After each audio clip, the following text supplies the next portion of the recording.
मेरे प्रिय भाई बहनों, मेरे मित्रों, मेरे साथियों, आप सबको जय मसीह की। मेरे प्रियो, आप सबका इस चैनल में हार्दिक स्वागत है। आइए हमारे साथ में सम्मिलित होइए और परमेश्वर के आशीषों का आनंद लीजिए। मेरे प्रियो, मैं पहले वचन बताऊंगा, फिर आपके लिए और आपके परिवार के लिए प्रार्थना करूंगा। आमीन। मेरे प्रियो, हम देखते हैं कि मत्ती की किताब है और उसका 25 अध्याय का 32 वचन से लेकर के 32 वचन है। वह वचन इस प्रकार है। सब जातियां उसके सामने एकत्र की जाएगी। जिस तरह चरवाहा भेड़ों और बकरियों से अलग करता है, जिस तरह चरवाहा भेड़ों को बकरियों से अलग करता है, उसी प्रकार वह उन सब लोगों को एक दूसरे से अलग करेगा। आमीन। आइए मेरे प्रियो, मेरे भाइयों बहनों, हम देखते हैं लूका की पत्री।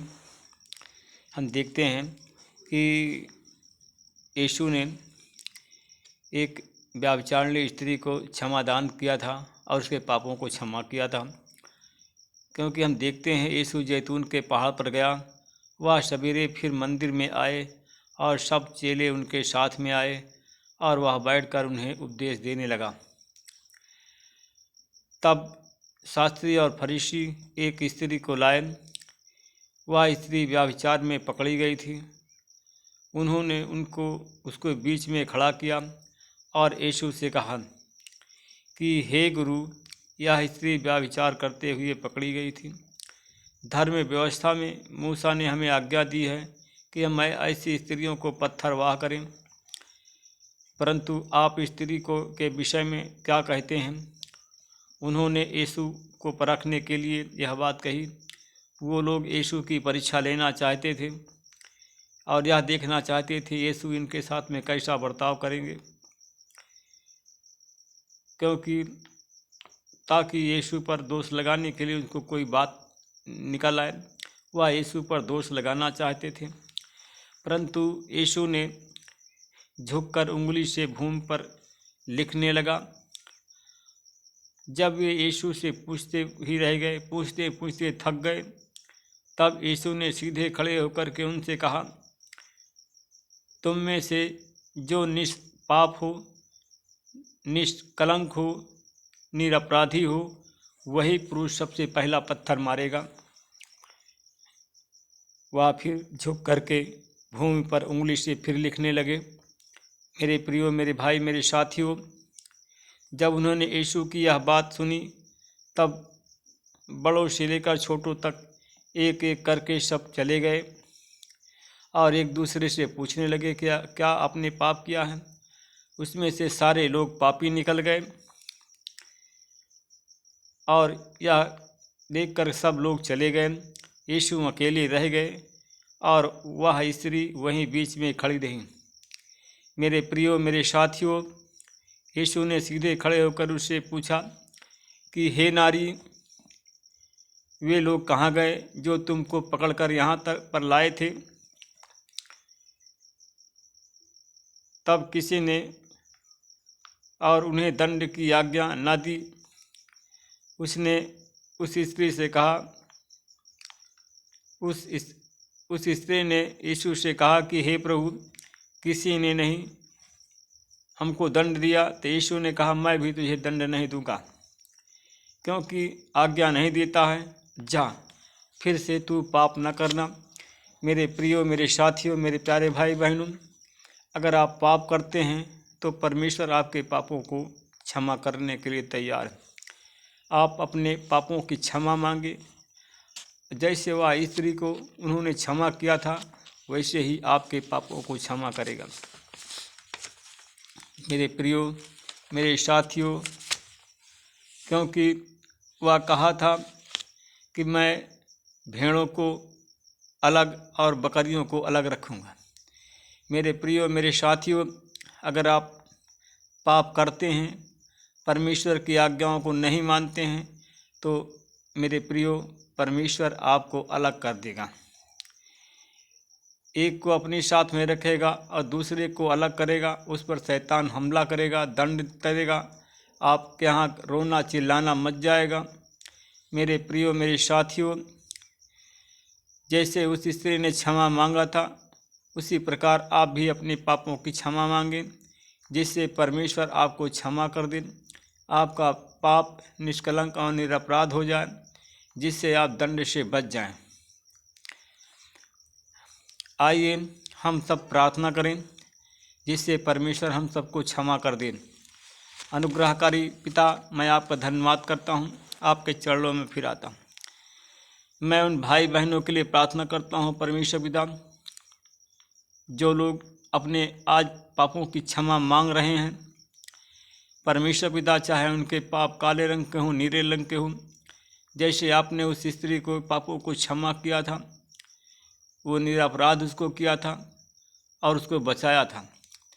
तो हे प्रभु, हमारा जो कलीसिया परिवार है, जो इस प्रार्थना सभा में बैठते हैं, वो हमारा परिवार है। जो आज ये लोग क्षमा मांग रहे हैं परमेश्वर पिता, उन सबको क्षमा कर दीजिए परमेश्वर। चाहे चोरी किया हो, चाहे हत्या किया हो, चाहे जो भी किया हो परमेश्वर पिता, आपके सामने, आपके मेज के सामने खड़े हैं, आपके भवन में खड़े हैं, आपसे क्षमा मांगते हैं परमेश्वर पिता, उन्हें क्षमा कर दीजिए परमेश्वर पिता। उसी पाप के कारण, जो पाप उनके क्षमा नहीं हुए हैं, उन्हीं पाप के कारण हमारे भाई बहन बीमार हैं, अस्पताल में पड़े हैं परमेश्वर पिता। परमेश्वर पिता, उसको कोई अच्छा करने वाला नहीं है।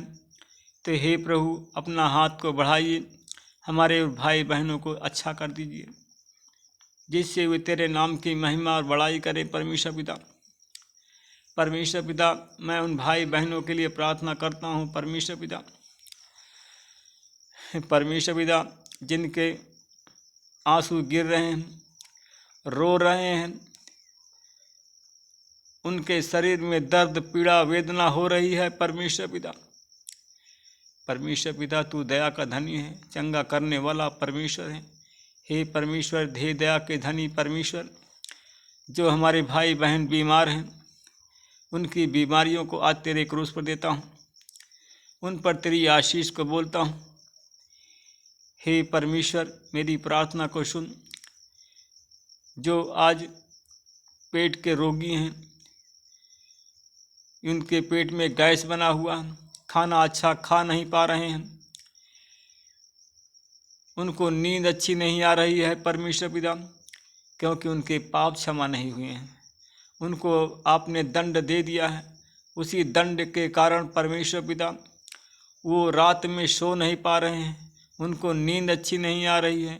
नींद सोने के लिए वो उनको दवा खानी पड़ती है नींद की। तो हे परमेश्वर पिता, अगर हमारे भाई बहन अपने अपराधों, अपने पापों की क्षमा मांगते हैं, तो परमेश्वर पिता उनके पापों को क्षमा कर दीजिए, जिससे परमेश्वर पिता उन भाई बहनों में शांति आए, क्योंकि तू शांति देने वाला परमेश्वर है, छुटकारा देने वाला परमेश्वर है। हे प्रभु, मैं उन भाई बहनों के लिए प्रार्थना करता हूँ जिनकी किडनी खराब हो गई है, उनके लीवर में इन्फेक्शन है, जिन भाई बहनों के फेफड़े में इन्फेक्शन है, इन सारी बीमारी से यीशु के नाम से चंगाई की बोलता हूँ। जिन भाई बहनों के पास में कोई संतान नहीं है, संतान के लिए श्रापित हैं परमेश्वर पिता, उनके श्राप के, उनके पाप के क्षमा न होने के कारण वो निसंतान हैं। तो हे प्रभु, उन्हें पापों की क्षमा कर दीजिए और उन्हें संतान की आशीष मिल जाए, जिसके द्वारा तेरे नाम की महिमा हो परमेश्वर पिता। वो भाई बहन के लिए प्रार्थना करता हूँ जिनके पाप क्षमा नहीं हुए, वो आज कर्जदार हैं, वो लोग रो रहे हैं, उनको नींद नहीं आ रही कर्ज के बोझ से के कारण। तो परमेश्वर पिता उनके पापों को क्षमा करें, उनको अच्छी मीठी नींद दे परमेश्वर। उनका परिवार अशांत है, उनके बच्चे अशांत हैं, तो परमेश्वर आपकी अशांति उनके जीवन में हो। परमेश्वर पिता, मैं उन भाई बहनों के लिए प्रार्थना करता हूँ जिनको टीबी की बीमारी है, कैंसर की बीमारी है, इन सारी बीमारी से चंगाई की आशीष बोलता हूँ परमेश्वर पिता। मैं उन लोगों के लिए प्रार्थना करता हूँ परमेश्वर पिता जिनको बार बार टेंशन है और टेंशन के कारण वो गुस्सा है। परमेश्वर पिता वो भोजन खा नहीं पा रहे हैं, जोड़ जोड़ में दर्द है, पीड़ा से करा रहे हैं। परमेश्वर पिता उन पर प्रभु आपकी आशीष बोलता हूँ, वो भले चंगे हो जाए। परमेश्वर पिता वचन में लिखा है, शरीर का दीपक आँख है। जिन भाई बहनों के आँख में रतौंधी मोतियाबिंद है, यीशु तेरे नाम से रतौंधी मोतियाबिंद की बीमारी को यीशु के नाम से दूर करता हूँ। जैसे आपने कहा था, जिनके पाप नहीं क्षमा होंगे, जो अपराधी हैं, जिनके हाथ खून से सने हुए हैं, वह जैसे अंधा टटोलता है, रात में टटोलता रहता है, वैसे वह दिन में टटोलेगा, पागल हो जाएगा, उसका बड़बड़ाएगा, दिमाग उसका काम नहीं करेगा। तो हे प्रभु, जो ऐसे लोग हैं परमेश्वर पिता, उन पर अपनी कृपा को प्रकट कर, अपनी दया को प्रकट कर, जिससे हमारे भाई बहनों अच्छे हो जाए, जिससे वो चंगे हो जाए। परमेश्वर पिता अपना आशीष, अपना अनुग्रह, अपनी दया उन पर प्रकट कर। परमेश्वर पिता तेरे नाम की महिमा हो। उन भाई बहनों के लिए प्रार्थना करता हूँ। संसार में इतना दुख बढ़ गया है कि उसकी सीमा कुछ नहीं रही है। वह संसार को चिपके रहते हैं। इस संसार से विदा लेना भी बहुत ज़रूरी है। जैसे कमल कीचड़ के ऊपर रहता है, उसी प्रकार हे प्रभु, वो कीचड़ में कमल नहीं रह सकता है, वैसे संसार कीचड़ है। हमारे भाई बहन को के लिए प्रार्थना करते हैं, जो बीमार हैं, जिनके अपराध क्षमा नहीं हो रहे हैं, उनको इस संसार के कीचड़ से बाहर निकालें और बाहर निकाल करके उन्हें आशीषित करें। परमेश्वर पिता तू दया का धनी है, उन पर आशीष चंगाई की बोलता हूँ। परमेश्वर पिता अपनी दया दृष्टि कर। परमेश्वर पिता जिनके सीने में दर्द है, पेट में दर्द है, नाभि में दर्द है, तो यीशु तेरे क्रूस पर देता हूँ दर्द को। परमेश्वर पिता उन भाई बहनों के लिए प्रार्थना, उनके बाल बच्चों में आपकी शांति हमेशा बनी रहे। परमेश्वर पिता अगर वह भाई बहन क्षमा मांगते हैं तो उनके पापों की क्षमा हो मिल जाए और वो लोग चंगे हों, उनके घर में शांति बन रहे। यीशु मसीह तेरे नाम से इस प्रार्थना को मांगता हूँ। हाँ, आमीन में कबूल करें। मेरे प्रिय भाई बहनों, मित्रों, मेरे साथियों, परमेश्वर अगर आपको आशीषित करते हैं, चंगाई देते हैं, तो आप लोग इस चैनल को लाइक सब्सक्राइब करना ना भूलें, शेयर करना ना भूलें। परमेश्वर के आप राज्य को बढ़ाएं, परमेश्वर आपको भी बढ़ाएगा। मेरे प्यारे भाई मित्रों, मेरे साथियों, अगर आपका प्रेम गहरा है, अगर आपका विश्वास गहरा है, तो आज यीशु मसीह आपके बंद आँखों को खोलेगा, आपकी बीमारी से चंगाई अवश्य आपको देगा, आपके बंद रास्ते खुल जाएंगे, आपके सारे मनोरथ पूरे हो जाएंगे। अगर आप नौकरी की लालसा में हैं तो आपको सरकारी नौकरी मिलेगी, जॉब की लालसा में है, जॉब मिलेगा। आप अगर बिजनेस करते हैं तो आपके बिजनेस में उन्नति होगी। अगर आप व्यापार करते हैं तो व्यापार में उन्नति होगी। अगर दुकान या किसी प्रकार किसी की चीज़ की दुकान आप रखे हो, दुकान में भी परमेश्वर की आशीष मिलेगी और दुकान की में बरकत होगी। परमेश्वर का आशीष, परमेश्वर का अनुग्रह, परमेश्वर की दया आप लोगों पर हमेशा, आज से हमेशा तक बनी रहेगी। मेरे प्रिय भाई बहनों, आपके चेहरे पर मुस्कुराहट यीशु आज लाएगा। आपकी हर एक ज़रूरत, हर एक मनोकामना पूरी होगी। आमीन। सबको जय मसीह की। प्रभु आप सबको आशीष दे।